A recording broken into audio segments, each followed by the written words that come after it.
ശ്രീനാരായണ ഗുരു ജയന്തി ആഘോഷിച്ചു. അടൂർ പള്ളിക്കൽ പെരിങ്ങനാട് SNDP ശാഖായോഗത്തിന്റെ ആഭിമുഖ്യത്തിലായിരുന്നു ജയന്തി ആഘോഷം. Pallikkal Peringanad 1062 number SNDP ശാഖായോഗത്തിന്റെ നേതൃത്വത്തിൽ ശ്രീനാരായണ ഗുരു ജയന്തി ആഘോഷം നടന്നു. ഇതിന്റെ ഭാഗമായി ഘോഷയാത്ര നടത്തി.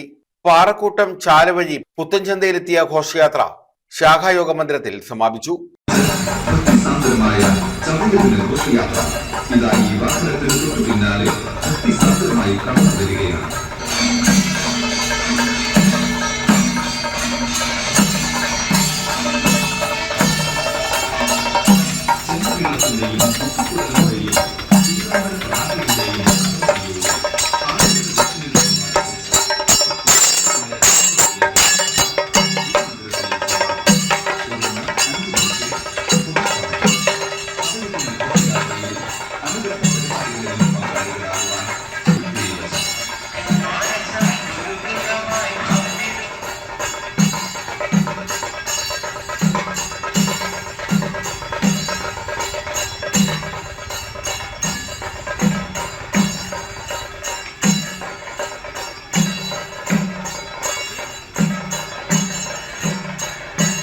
പ്രസിഡന്റ് സുരേന്ദ്രൻ, സെക്രട്ടറി പ്രസന്നൻ തുടങ്ങിയവർ നേതൃത്വം നൽകി.